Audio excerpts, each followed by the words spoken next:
एक बार एक महात्मा मरने के करीब थे। उन्होंने अपने प्रिय शिष्य को अपने पास बुलाया और कहा, देख, तू मेरी एक बात मान ले। जीवन में चाहे जो भी करना, पर बिल्ली कभी मत पालना। ये मैं अपने जीवन का भी निचोड़ तुझे दिए जा रहा हूँ। ये बात तेरे जीवन का सूत्र है। शिष्य ने कहा, पर गुरुदेव, मैं इस सूत्र का अर्थ समझ नहीं पाया हूँ।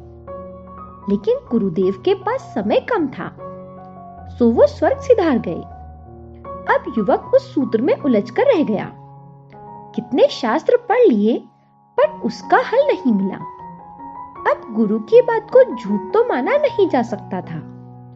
उपनिषद, पुराण, सभी धार्मिक ग्रंथों में टटोल लिया, पर उस गूढ़ सूत्र का रहस्य नहीं मिला, सो नहीं मिला। शिष्य की समझ में ये नहीं आ रहा था कि बिल्ली का अध्यात्म से क्या रहस्य हो सकता है। और फिर मैं बिल्ली पालूंगा ही क्यों? बिल्ली के पालने में ऐसा क्या है? खामखा लोग हंसेंगे। समय के साथ बात आई गई हो गई। थोड़े दिनों में युवक उस बात को भूल गया। सोचा गुरु मरते समय सठिया गया होगा। वो युवक जंगल में एक कुटिया बनाकर ध्यान करने लगा। अब जंगल की कुटिया कोई सुरक्षित जगह तो थी नहीं। वहां पर आसपास में चूहे बहुत थे। युवक के पास पहनने के लिए 2 जोड़ी कपड़े थे। उन्हें भी वो चूहे काटने लगे। वो परेशान हो गया।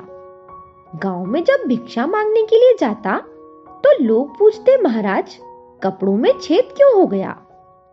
तब उस युवक को बड़ी शर्म आती। अब वो जब भी कपड़े धोकर सुखाता, साथ में एक मोटा सोटा लेकर बैठ जाता, जिससे कि चूहे उन्हें काटने ना पाए। रात भी कपड़ों की सुरक्षा के लिए उसे बार बार जागना पड़ता। आखिर में तंग आकर उसने गांव के लोगों से कहा कि मेरे झोपड़े के पास चूहे बहुत हैं, बताओ मैं क्या करूं? तब एक बुजुर्ग ने कहा, करना क्या है? तुम एक बिल्ली क्यों नहीं पाल लेते? वो सारे चूहों को वहां से भगा देगी या खा जाएगी। युवक को ये बात पसंद आई और वो गांव में से एक बिल्ली को मांगकर ले आया। तब भी उसे गुरु की बात याद नहीं आई कि गुरु कह गए थे कि बेटा सब करना, पर बिल्ली को मत पालना। बिल्ली ने आते ही महीने भर में सारे चूहे सफाचट कर दिए। अब उसे बड़े चैन की नींद आती। उसकी सारी की सारी फिक्र बिल्ली ने अपने कंधों पर ले ली थी। पर महीने के बाद जब चूहे खत्म हो गए, तब बिल्ली भूखी रहने लगी। वो गांव में जाता तो भिक्षा के साथ उस बिल्ली के लिए दूध भी मांग लाता। तब 1-2 दिन तो लोगों ने दूध दे दिया, पर दूध उनके बच्चों के लिए भी कम था। तो वो साधु की बिल्ली के लिए दूध कहां से देते? साधु परेशान होने लगा। लोग उसे प्रेम और श्रद्धा की नजर से देखते थे।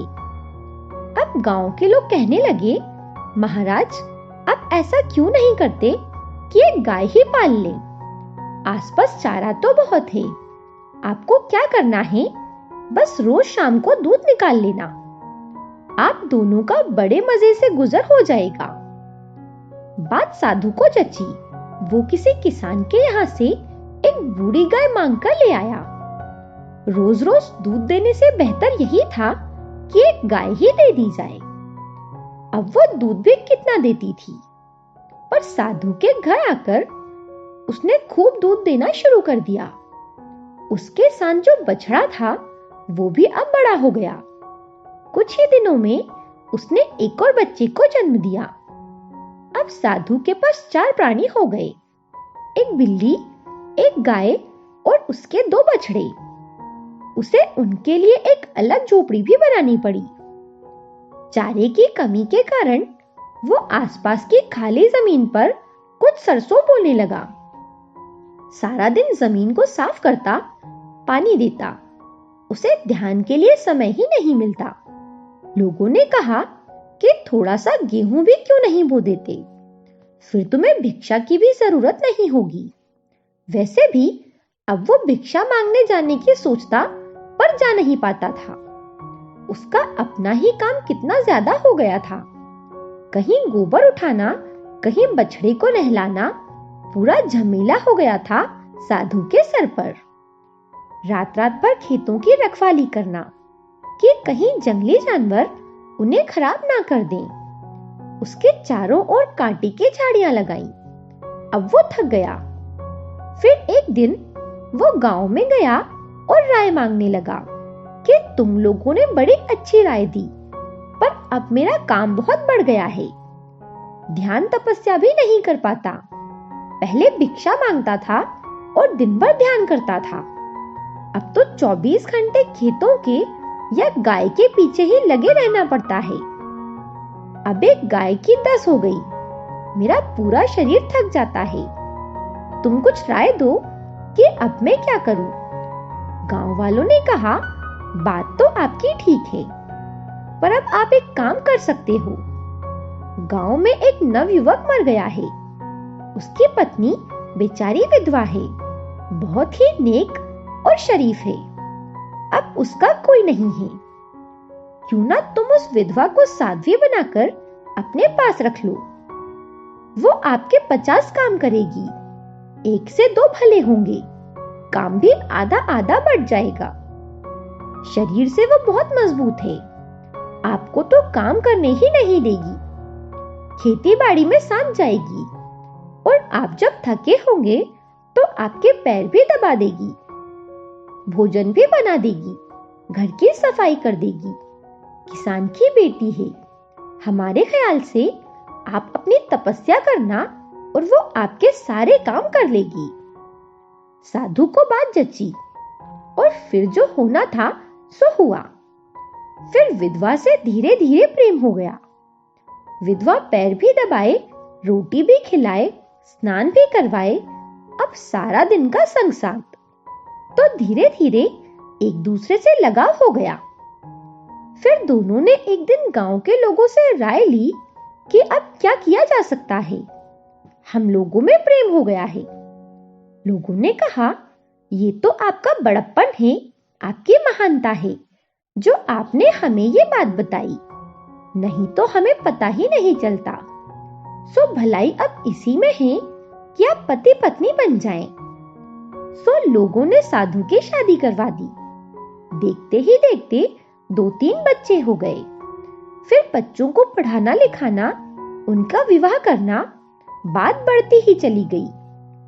एक बिल्ली से शुरू होकर बात इतनी दूर चली गई।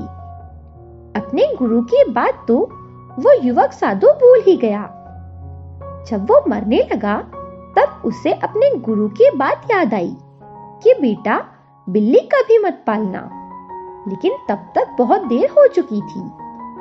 मरते समय गुरु ने जो सूत्र शिष्य को दिया था वो उसकी समझ में नहीं आया, समझ में आ भी नहीं सकता। हम अनुभव से भी समझ जाएं तो काफी बुद्धिमानी है, पर हम अनुभव से भी नहीं समझ पाते। गुरु ने कहा था, बेटा बिल्ली भर मत पालना। कैसी भूल हो गई, पूरा जीवन बेकार चला गया। तब साधु ने सोचा, मैंने गुरु की बात ना मानकर कितनी बड़ी गलती की है। अब ये बात अगले जन्म में याद रखूंगा। लेकिन हम ये कैसे मान लें कि वो याद रख सकेगा, जब इस जन्म में उसे याद नहीं रहा था तो अगले जन्म में याद रहने की कोई संभावना नहीं है। मन जब तक साथ है तो बिल्ली नहीं पालोगे तो कुत्ता पाल लोगे। इससे फर्क कुछ पड़ने वाला नहीं है। कुछ भी पालो, मन जब तक होगा, खेती ना करोगे तो दुकान चलाओगे। फिर वो दुकान पूजा की ही क्यों ना हो, यज्ञ हवन की ही क्यों ना हो, मन कुछ ना कुछ करवाएगा ही। मन बिना करता हुए नहीं रह सकता। मन के प्राण ही उसके कर्ता होने में हैं।